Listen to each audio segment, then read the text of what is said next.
नमस्कार दोस्तों, कैसे हैं आप सभी लोग। उम्मीद करता हूँ आप सभी लोग जहाँ पर भी होंगे बढ़िया होंगे और स्वस्थ होंगे। समुच्चय का 7वां लेक्चर है। 7वें लेक्चर में हम लोग वेन डायग्राम को समझेंगे और वेन डायग्राम के अंदर जितने भी प्रॉपर्टीज हैं सभी को बारी बारी से हम समझेंगे। ठीक है। और एक चीज मैं क्लियर कर दे रहा हूं कि जितने लोग भी चैनल पर नए हैं वो सभी लोग चैनल को सब्सक्राइब करके डेली क्लास को अटेंड करें। आपको डेली क्लास मिलते रहेंगे। ठीक है। अब देखिए, समुच्चय को समझने के लिए प्रायः हमारे पास दो मेथड होते हैं, यानी कि दो विधि होती है। एक होता है खुद समुच्चय, ठीक ना। कौन सा? खुद समुच्चय होता है, जिसमें हम ये समझ सकते हैं कि हमारे पास दो समुच्चय होते हैं, उन समुच्चय के बीच का जो संबंध होता है, जो रिलेशन होता है, उसको हम उस प्रकार से हम समझ सकते हैं। ठीक है। और दूसरा होता हमारा है वेन डायग्राम। क्या? वेन आरेख। वेन आरेख, आरेख को हम इंग्लिश में डायग्राम बोलते हैं। ठीक है। वेन आरेख यानी कि वेन डायग्राम। देखिए, समुच्चय को समझने की दूसरी विधि, अगर हमारे पास मान लीजिए दो समुच्चय दिए गए हैं, समुच्चय ए एंड समुच्चय बी, हमारे पास प्रायः दो समुच्चय दिए गए हैं। इन दोनों समुच्चय को हम एक डायग्राम के माध्यम से इसका रिलेशन पता कर सकते हैं। ठीक है। और इसके अंदर कई सारे हमारे प्रॉपर्टीज होते हैं, कई सारे गुणधर्म होते हैं। ठीक है। सभी को बारी बारी से हम समझेंगे। बहुत ही महत्वपूर्ण हमारा लेक्चर है। आप सभी लोग बिल्कुल वीडियो को अंत तक देखिएगा। ठीक है। और लास्ट में आप लोग फीडबैक अपना जरूर दे दीजिएगा। क्लियर है? तो आप सबसे पहले हेडिंग डालेंगे वेन आरेख। वेन आरेख, आरेख इंग्लिश में बोलते हैं वेन डायग्राम। क्या? Venn diagram. क्या? Venn diagram. ठीक है। देखिए, वेन डायग्राम इस हिसाब से चलता है जैसा कि हमारा एक यूनिवर्सल सेट होता है ना, उसी के अनुसार ये चलता है। इस हिसाब से चलता है कि जैसा हमारा यूनिवर्सल सेट होता है ये उसी के हिसाब से चलता है। ठीक है। इसमें देखिए क्या होते हैं, जैसे कि हमारे पास मान लीजिए एक समुच्चय ए दिया गया है। ठीक है। एक समुच्चय बी दिया गया है। इन ए और बी दो समुच्चयों के बीच का जो रिलेशन होता है, ठीक है, इसको हम आरेख के माध्यम से यानी कि डायग्राम के माध्यम से समझेंगे। उसमें हम यूनिवर्सल का प्रयोग करेंगे। किसका? यूनिवर्सल सेट का प्रयोग हम करेंगे। डेली करेंगे, बराबर करेंगे। ठीक है। डेली करेंगे और बराबर करेंगे। कैसे करेंगे आइए देखिए, समझते हैं। देखिए, हमारे पास एक बढ़िया सा एक आयत है। क्या है? एक हम इसको क्या करते हैं, आयत ले लेते हैं। बढ़िया सा आयत है। ठीक है। इसके अंतर्गत हमारे पास एक वृत्त दिया गया है। इस आयत को हम पूरा कहते हैं यू। यू यानी कि यूनिवर्सल सेट। क्या कहते हैं? यूनिवर्सल सेट कहते हैं। ये जो हमारी जिंदगी है, इस जिंदगी के जो हम पूरी तरीके से हकदार तो हैं ही, ठीक है, हकदार हैं, लेकिन इस जिंदगी में हमारा भी एक यूनिवर्सल है। क्या है? एक पूरा का पूरा यूनिवर्सल है, जिसमें हमारे बहुत सारी अच्छाइयाँ हैं, बहुत सारी बुराइयां हैं, बहुत सारे विचार हैं। ठीक है। उन सभी का एक समुच्चय है जिसको हम बोलते हैं यूनिवर्सल सेट। हम भी अपने आप में एक यूनिवर्स है। ठीक है। पूरा ब्रह्मांड जो है ये भी एक यूनिवर्स है। ठीक है। तो यूनिवर्स है, ये किसमें आ जाएगा? सबसेट में आ जाएगा। किसमें आएगा? सबसेट यानी कि उप समुच्चय में आ जाएगा। तो हम देखते हैं 1 2 3। ठीक है। नंबर डाले हैं एंड इसको हम पूरे वृत्त को हम ए दे देते हैं। ए समुच्चय दे देते हैं। ठीक है। ये हमारा जो वृत्त है इसको हम ए समुच्चय देते हैं, यानी कि सर्कल को। ए सर्कल में हमारे कितने नंबर होते हैं? 4 लिख लेता हूं मैं। ठीक है। एक लिख लेता हूं 6, फिर 8 लिख लेता हूं। ठीक है। फिर यहां पर मैं लिख लेता हूं 7, फिर 9 एंड 10। ठीक है। तो 1 2 3 4 एंड 5 नहीं दिया गया तो हम 5 को डाल देते हैं। 5 6, ठीक है, 7 8 9 10, ये हमारा हो गया। क्या हो गया? ये हो गया वेन डायग्राम। ऐसे हम इसको समझते हैं। क्लियर है ना? अब देखिएगा यहां पर क्या बात करता है, सबसेट की। तो जो हमारा यू है यानी कि यूनिवर्सल सेट के अंदर हमारा क्या दिया गया है? एक समुच्चय दिया गया, ए दिया गया है। तो जो यूनिवर्सल सेट हमारा होगा वो क्या होगा? 1 से लेकर 10 तक। 1 2 3 4 5 6 7 8 9 एंड 10। ये हमारा क्या है? एक यूनिवर्सल सेट में सभी के सभी नंबर दिए गए। इसके बीच में सब कुछ है, यानी कि इसके अंदर सब कुछ है, तो ये पूरा यूनिवर्सल हो गया, है कि नहीं है? ये क्या हो गया? ये पूरा का पूरा यूनिवर्सल हो गया। अब जो इसमें हमारे समुच्चय ए दिया गया वो क्या दिया गया है? 4 6 and 8 ये दिया गया, ठीक है। ये हमारा हो गया एक समुच्चय। क्या हो गया? एक समुच्चय हो गया, ठीक है। तो ये जो हमारा एक से लेकर यानी कि यूनिवर्सल सेट यानी कि सर्वात्रिक समुच्चय जो हम लिखे हैं, इसका क्या जो ए में दिया गया है वो हमारा क्या है? एक उप समुच्चय है। किसका? सर्वात्रिक समुच्चय तो है, ठीक है, सर्वात्रिक समुच्चय तो हमारा दिया गया है, लेकिन ये जो हमारा ए दिया गया है ये क्या है? एक सबसेट यानी कि उप समुच्चय है यू का। क्या है? उप समुच्चय है यू का। चूंकि यू के यानी कि ए के प्रत्येक कंपोनेंट यानी कि प्रत्येक अवयव हमारे यूनिवर्सल सेट में दिए गए हैं, तो ए जो हमारा हो गया यू का सबसेट हो गया। क्या हो गया? सबसेट हो गया। इस प्रकार से हम समझते हैं वेन डायग्राम को। क्लियर है ना? इसी अनुसार से समझते हैं। अगर मान लीजिए हम जो है अंदर में एक और सर्कल बना देते हैं, ठीक है, क्या करते हैं? एक और सर्कल बना देते हैं, इसको हम नाम दे देते हैं बी का, ठीक है। अब इस नंबर को हम यहाँ से अभी हटा देते हैं। यहाँ पे दो कंडीशन और मैं दे देता हूँ। हमारे पास यूनिवर्सल सेट में दो समुच्चय हमारे पास दे दिए गए हैं। ए में हम लिख दे रहे हैं, ए में लिख रहे हैं 1, ठीक है, 3 एंड 5, एंड यूनिवर्सल सेट में लिख रहे हैं पूरा का पूरा 10, ठीक है, 6 लिख रहा हूं मैं, यहाँ पे मैं लिख रहा हूं एंड 4। बी में यानी कि समुच्चय बी में लिख रहा हूं मैं 9 एंड 7, ठीक है। तो हमारे पास क्या बच गया? 2, ठीक है ना, 2 यानी कि 1 2 3 4 5 6 7 8 बच गया, ठीक है। 8 को हम यहाँ पर लिख दे रहे हैं 8 9 10, ठीक है। ये हमारा हो गया 10, ये पूरा का पूरा हो गया। तो ये तो हमारा पहले का रहा, ठीक है। और दूसरे में जो बनेगा हमारा, इसमें जो बनेगा वो यूनिवर्सल सेट तो हमारा रहेगा 1 से लेकर 10 तक। क्लियर है? 1 2 3 4 5 6 7 8 9 एंड 10, ये तो हमारा यूनिवर्सल सेट है, ठीक है। तो ए जो इसमें है, ए में कौन से दिया गया है? 1 3 5, क्या है? 1 3 5, ठीक है। एंड बी में क्या दिया गया है? 9 7, क्या है? 9 एंड 7 दिया गया है। तो ए जो हमारा यू जो हमारा वो तो सर्वात्रिक समुच्चय है ही, ठीक है। यू जो हमारा वो सर्वात्रिक समुच्चय है, और यहाँ पे जो ए हमारा दिया गया है, ए और बी जो दिया गया वो क्या है? एक उप समुच्चय है। किसका? यूनिवर्सल सेट का, ठीक है। तो बी का प्रत्येक अवयव जो क्या कहां पर दिया गया है? वो यू में दिया गया, ठीक है। और ए का जो प्रत्येक अवयव है वो किस में दिया गया है? यू में दिया गया। तो हम लिखेंगे इस प्रकार से सबसेट बन जाएगा हमारा, ठीक है। क्या बन जाएगा? ये सबसेट बन जाएगा। किसका? यूनिवर्सल सेट का, सभी का सबसेट बन जाएगा, ठीक है ना। ये हमारा वेन डायग्राम आ जाता है, इसी को बोलते हैं वेन डायग्राम। क्लियर है ना? जिसको हम डायग्राम के माध्यम से समझते हैं, यानी कि आरेख यानी कि चित्र के माध्यम से समझते हैं, ठीक है। समझ में आई बात कि नहीं समझ में आई? बहुत बढ़िया है। हमेशा यूनिवर्सल सेट की बात करेंगे, जब भी हम वेन आरेख की बात करेंगे तो यूनिवर्सल सेट में चले जाएंगे, ठीक है। वेन डायग्राम के अंदर एक हमारा पॉइंट आता है जिसको हम बोलते हैं ऑपरेशंस ऑफ सेट। क्या बोलते हैं? ऑपरेशन ऑफ सेट, यानी कि समुच्चय की संक्रियाएं। ये समुच्चय की संक्रियाएं, इसका मतलब ये होता है कि देखिए हमारे पास अगर दो नंबर दिया गया 5 एंड 15, यानी कि 5 और 15 हमारे पास नंबर दिया गया है, तो इन दोनों नंबरों को हम जोड़ करके एक नया नंबर बना सकते हैं जिसको हम बोलेंगे 20, ठीक है। इनको घटा करके हम एक नया नंबर बना सकते हैं, ठीक है, नई संख्या प्राप्त कर सकते हैं जिसको हम बोलते हैं 10, ठीक है। इनका गुणा करके हम एक नई संख्या प्राप्त कर सकते हैं जिसको हम बोलते हैं 45, यानी कि 45, ठीक है। 15 3 45 होता है। इनका भाग दे करके हम एक नई संख्या प्राप्त कर सकते हैं जिसको हम बोलते हैं 3, 5 3 15 3 से कटेगा, ठीक है। ये जो होता है ना, हम दो संख्याओं को आपस में जोड़ के एक नई संख्या प्राप्त करते हैं, ठीक है। हम क्या समझा रहे हैं? ऑपरेशन ऑफ सेट, यानी कि समुच्चय की संक्रियाएं समझा रहे हैं, ठीक है।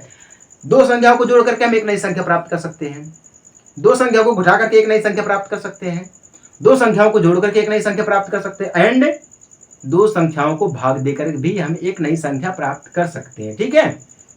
तो ये होता हमारा ऑपरेशन ऑफ सेट, ठीक है। ऑपरेशन ऑफ सेट में दो चीजें और कुछ बेसिक इंफॉर्मेशन रहते हैं। वो क्या है ऑपरेशन ऑफ सेट में? पहला पॉइंट है union of set. Union of set सभी लोगों को पता है। यूनियन ऑफ सेट क्या होता है? यूनियन मतलब होता है सम्मिलन, यूनियन मतलब क्या होता है? सम्मिलन, ठीक है, यानी कि समुच्चयों का सम्मिलन। क्या होता है? समुच्चयों का सम्मिलन, इसका मतलब ये होता है, ठीक है। समझिए आप, हिंदी में समुच्चयों का सम्मिलन लिख दे रहा हूं, समुच्चयों का सम्मिलन, ठीक है, समझिएगा, समुच्चयों का सम्मिलन। इसका मतलब ये होता है, अगर मान लीजिए हमारे पास ये वेन डायग्राम में चल रहा, सभी को हम डायग्राम के माध्यम से समझाएंगे, सभी को डायग्राम के माध्यम से समझाएंगे, ठीक है। मान लीजिए एक सिंपल तरीका है और एक सिंपल एग्जांपल है। मान लीजिए हमारे पास एक समुच्चय दिया गया ए, इसमें है 1 2 3 4, ठीक ना। एक दूसरा समुच्चय हमारे पास दिया गया है बी, इसमें है 3 4 5 6 10 12, ठीक है, ये दिया गया है। तो जो इसका यूनियन बनेगा, ठीक है, तो इसका यूनियन बनेगा ए यूनियन बी, ठीक है, A union B is equal to में लिखेंगे 1 2 3 4, ठीक है, उसके बाद लिखेंगे 5 6, उसके बाद लिखेंगे 10, फिर 12, ये हो जाएगा इसका आंसर, ठीक है। समुच्चयों का सम्मिलन यही होता है। इसकी डिफिनेशन जो मैं है आपको समझा रहा हूं, इसका डिफिनेशन ये होता है कि हम जो है ना, दो समुच्चय दिए रहते हैं, उन समुच्चयों में जो दो कंपोनेंट बराबर के दिए रहते हैं, जैसे कि यहाँ पर देखिए एक दिया गया 2 3 4, ठीक है, यहाँ पर हमारे पास 3 दिया गया, 4 दिया गया, 3 यहाँ पर भी, 3 4 यहाँ पर भी, ठीक है। तो इसका मतलब ये है कि जो दोनों संख्याओं में कॉमन अवयव मिल जाएगा, कॉमन कंपोनेंट मिल जाएगा, उसको सिर्फ हम एक ही बार लिखेंगे, बाकी सभी को हम लिखेंगे, ठीक है। जैसा कि 1 से लेकर हमने कहां तक लिखा? 12 तक लिखा। इसका मतलब यही होता है कि समुच्चयों का सम्मिलन ये होता है कि ए का प्रत्येक अवयव बी के साथ लिखा जाएगा, ठीक है, हम उसको बोलते हैं ए यूनियन बी, ठीक है ना, यही हमारा होता है। लेकिन जो हम आपको बता रहे हैं कि अगर मान लीजिए समुच्चय ए में भी वही नंबर है और समुच्चय बी में भी वही नंबर है, ठीक है, तो वो नंबर जब सेम मिल जाते हैं तो उसको सिर्फ हम एक ही बार लिखते हैं, जैसा कि हमने लिखा 3 और 4, ठीक है ना। इसी को हम बोलते हैं समुच्चयों का सम्मिलन या यूनियन ऑफ सेट।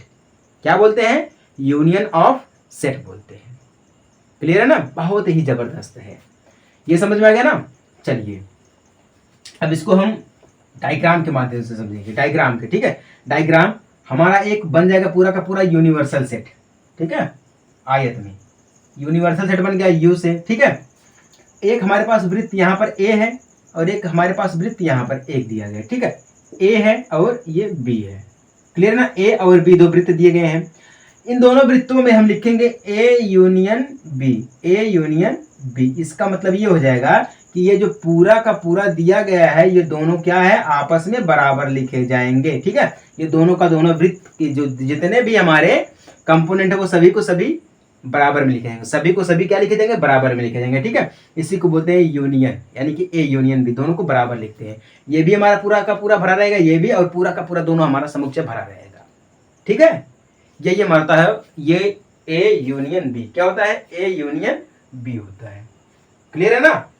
इसका मतलब ये होता है कि X epsilon A and X epsilon B, यानी कि एक्स का प्रत्येक अवयव ए में है एंड एक्स का जो अवयव है वो यानी कि ए और बी दोनों में दिया गया, ठीक है। जब दोनों में दिया रहता है अवयव तो उसको लिखते हैं ए यूनियन बी, ठीक है। ये डायग्राम इसका है, पूरा यूनिवर्सल सेट के अंदर आ जाएगा, यानी कि यूनिवर्सल सेट के अंदर, ठीक है, सर्वात्रिक समुच्चय के अंदर। समझ में आई बात ना आपको? ये अगर किसी को लगता है कि हाँ ये हो सकता है कि गलत हो, ठीक है, जहां पर आपको कोई भी कंफ्यूजन हो सकती है, आप वहां फटाक से हमें कमेंट कर सकते हैं, ठीक है। समझ में आ गई बात ना? चलिए बहुत बढ़िया है, इसी को बोलते हैं यूनिवर्सल सेट, ठीक है। इसके अंदर कुछ प्रॉपर्टीज हैं, जैसा कि पहला प्रॉपर्टीज है, ठीक है, community frequency, sorry community method. क्या है? कम्युनिटी मेथड, यानी कि क्रम विनियम नियम। ये होता है A union B equal B union A, ठीक है। क्या होता है? A union B equal B union A, जिसको हम बोलते हैं, ये प्रॉपर्टीज इसके हैं, ठीक है। यूनियन ऑफ सेट क्या है? प्रॉपर्टीज है, प्रॉपर्टीज, ठीक है, यानी कि गुणधर्म है। A union B equal B union A, इसको हम उल्टा करके लिखे चाहे सीधा करके लिखे, बात वही है, ठीक है। इसको हम बोलते हैं कम्युनिटी फ्रीक्वेंसी, ठीक है, कम्युनिटी कम्युनिटी मेथड, फ्रीक्वेंसी नहीं, कम्युनिटी मेथड, ठीक है, मेथड, ठीक है। और दूसरा इसका प्रॉपर्टीज है, वो है A union B union C, ठीक है। हम इसको लिख सकते हैं ए यूनियन को बाहर करेंगे, फिर लिखेंगे बी यूनियन सी, ठीक है। इज इक्वल टू में हम इसको ऐसे लिख सकते हैं ए यूनियन बी, ठीक है, यूनियन सी, ठीक है। इसको हम क्या बोलते हैं, इसको बोलते हैं एसोसिएटिव लॉ, एसोसिएटिव, ठीक है, ऐसे एसोसिएटिव यानी कि सहचर्य नियम, मेथड, ठीक है, मेथड, इसको बोलते हैं सहचर्य नियम। क्या बोलते हैं, सहचर्य नियम। या प्रॉपर्टी से सभी को याद कर लीजिएगा, ठीक है। एक होता है आइडेंटिटी, क्या होता है आइडेंटिटी इसमें, ठीक है। ये तीसरा है आइडेंटिटी, यानी कि A union phi is equal to, क्या होता है A union phi is equal to A, क्या होता है इज इक्वल टू ए, क्योंकि ए जो है ना वो सभी का समुच्चय, यानी कि सभी के उप समुच्चय में कन्फर्म आ जाता है, ठीक है। तीन हो गए प्रॉपर्टीज। चौथा प्रॉपर्टीज है ए यूनियन ए, यानी कि ए खुद में भी एक क्या है, एक सबसेट होता है। A union A is equal to A, क्या है, इसको बोलते हैं वर्ग सम नियम, यानी कि वर्ग सम का मतलब क्या हो जाता है, स्क्वायर का नियम होता है, ठीक है। क्या होता है ये, स्क्वायर का नियम होता है, ठीक है। और चौथा हमारा ये क्लियर है ना, तीसरा हो गया, ये चौथा हो गया। और पांचवा जो हमारा होता है वो होता है यू, यानी कि universal union A is equal to U, क्या होता है universal U union is, universal U A is equal to U, यानी कि यूनियन का नियम, यानी कि यूनिवर्सल का नियम, ठीक है। ये होते इसके प्रॉपर्टीज होते हैं, क्लियर है ना, ये क्या होते हैं इसके प्रॉपर्टीज होते हैं। बहुत ही बढ़िया, बहुत ही बढ़िया। बिल्कुल इसी का उल्टा हमारा होता है इंटरसेक्शन, क्या होता है सर्वनिष्ठ होता है, बिल्कुल इसी का क्या होता है उल्टा होता है, ठीक है। इसमें भी वही प्रॉपर्टीज दी जाती हैं, क्या है, इसमें भी वही सारी प्रॉपर्टीज दी जाती हैं। चलिए उसको भी समझ लेते हैं। ये सब ऑपरेशन सेट के अंदर आ जाता है वेन डायग्राम में, ठीक है।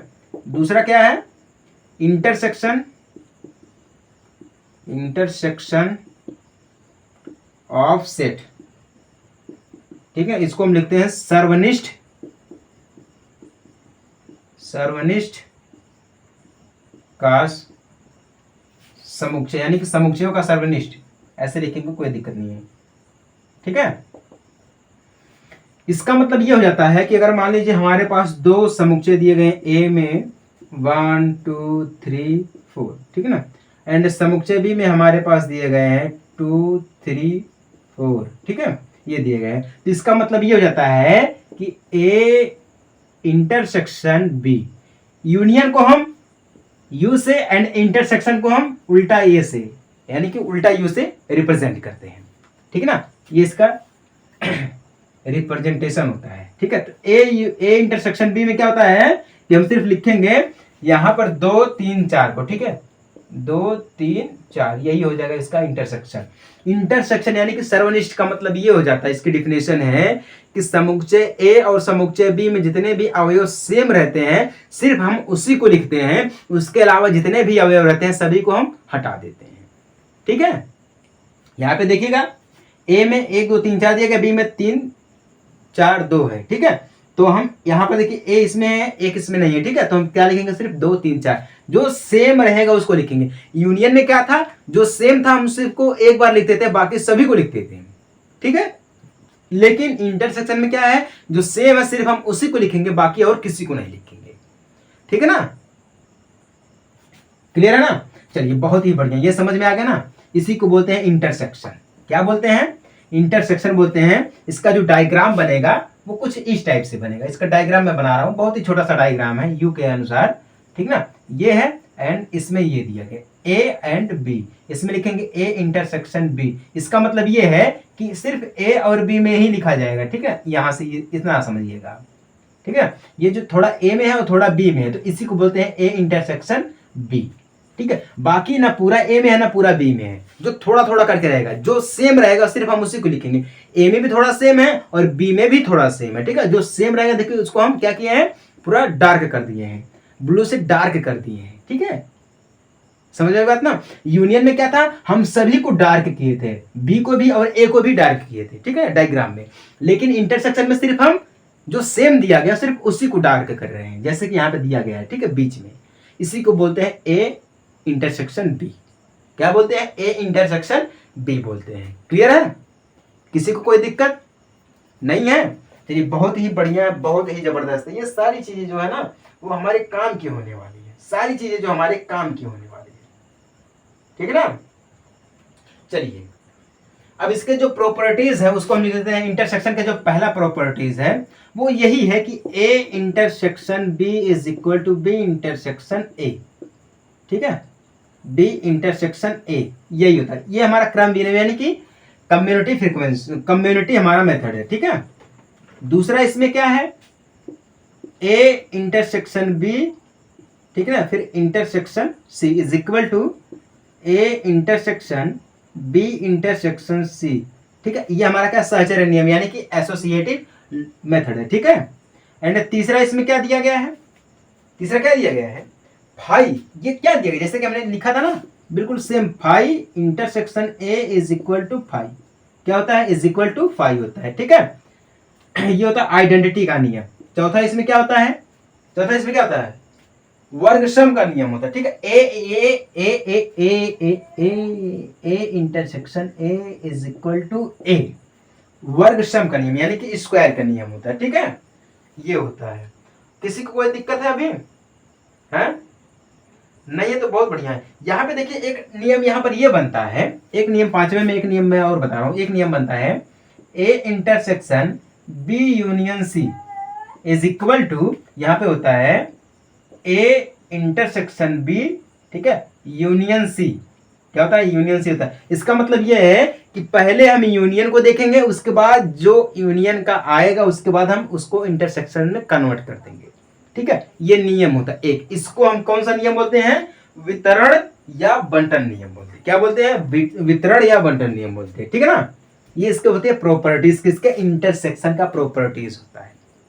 डायग्राम आपको समझ में आ गया, इंटरसेक्शन की प्रॉपर्टीज समझ में आ गई, ठीक है। एंड इंटरसेक्शन होता क्या ये भी समझ में आ गया, इसके एग्जांपल भी हम आपको दिए हैं। यूनियन समझ में आ गया, यूनियन का डायग्राम समझ में आ गया, यूनियन की डिफरेंशिएशन समझ में आ गई, और यूनियन का जो है एग्जांपल भी समझ में आ गया है, हैं? एक चीज और बचा है इसमें, एक चीज और बचा है, वो क्या है, वो डिफरेंस ऑफ सेट, ठीक है ना। डिफरेंस यानी कि इसमें तीसरा बचा डिफरेंस का, अंतर यानी कि डिफरेंस, डिफरेंस ऑफ सेट यानी कि अंतर, किसका अंतर, यानी कि समुच्चयों का अंतर, समुच्चयों का अंतर, ठीक है ना। अंतर क्या होता है, अंतर का मतलब ये हो जाता है कि घटाना, एक प्रकार से हम ये कह सकते हैं घटाना, जो कि दोनों में नहीं होता है, ठीक है। अगर दोनों में है तो बहुत बढ़िया, अगर दोनों में नहीं तो कोई दिक्कत वाली बात नहीं है, ठीक है। जो दोनों में होता है, या मान लीजिए ए में है बी में नहीं है, ठीक है, ऐसा हो जाता है, ठीक है। इसका मतलब यह है समुच्चय ए और समुच्चय बी जो है, समुच्चय ए यानी कि set A and set B का जो अंतर है वो अवयव, जो अवयव का समुच्चय है ए में है किंतु बी में नहीं है। मतलब जो ए में हो सकता है वो बी में नहीं हो सकता है, और जो बी में है वो ए में नहीं हो सकता है, ठीक है। इसका मैं एक डायग्राम बना रहा हूं, ध्यान दीजिएगा, आप इससे समझ सकते हैं। यूनियन यानी कि यूनिवर्सल हो गया, ठीक है ना, ए हो गया और ये बी हो गया, क्या है, ए हो गया बी हो गया। इसको हम पूरा का पूरा डार्क कर दे रहे हैं, क्या कर दे रहे हैं, डार्क कर दे रहे हैं, ठीक है ना। ये डार्क हो गया। अब ये जो डार्क हो गया ना, तो देखिए ए बी में थोड़ा सा भी ये नहीं है, तो हम इसको लिखेंगे ए डिफरेंस बी, यानी कि ए माइनस का चिन्ह लगाएंगे, यानी कि ए डिफरेंस बी, यानी कि इन दोनों का अंतर है, ठीक है। इन दोनों का क्या है, अंतर है। और एक ऐसा अगर डायग्राम बनाना चाहेंगे हम तो यहां पर समझ सकिए, तो अगर हम ऐसा बना सकते हैं तो ए हो जाएगा, ये बी हो जाएगा, ठीक ना। तो ये ए है और बी है, इन दोनों में ए में है किंतु बी में नहीं है, तो ऐसा समझ सकते हैं, ठीक है। और ऐसा भी हो सकता है कि ऐसा बना, ये पूरा का पूरा हो गया, डार्क कर दिया हमने इसको, ठीक है, ए को पूरा डार्क कर दिया और बी को छोड़ दिया, ठीक है। तो ये हो जाएगा बी डिफरेंस ए, ठीक है ना, यानी कि क्या हो जाएगा, ये बी डिफरेंस ए हो जाएगा। कहने का मतलब ये है, ऐसा जो कंपोनेंट होता है जो ए में होता है और बी में नहीं होता है। एग्जांपल मैं दे रहा हूं, अगर हमारे पास ए दिया गया है 1 2 3 एंड 4 दिया गया है, ठीक है ना, एंड बी में दिया गया है, जो ए में है वो बी में नहीं, तो दिया गया यहाँ पर है 6 है 7 है 8 है। तो आप यहां बताइएगा जो ए में है और बी में नहीं है तो हम इसको क्या लिखेंगे, ए डिफरेंस बी, यही तो लिखेंगे ना हम।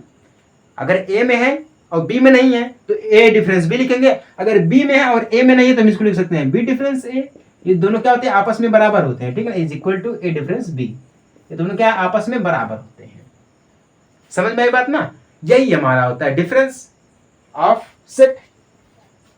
ठीक, और भी किसी को कोई दिक्कत है, कोई प्रॉब्लम है, ठीक है, अगर ये समझ में आ गया है आपको तो ये पूरा का पूरा जो है ना बहुत ही काम की चीज है, ठीक है, जो कि हमारा समुच्चय के ऊपर आधारित है। इसके बाद हमारा एक प्रश्नावली है वो 3.4, यानी कि इस सेट का, यानी कि इस समुच्चय का चौथा प्रश्नावली, ठीक है, जिसको हम सॉल्व करेंगे अपने अगले लेक्चर में, ठीक है। तब तक के लिए आप सभी को नमस्ते एंड जय हिंद, वंदे मातरम।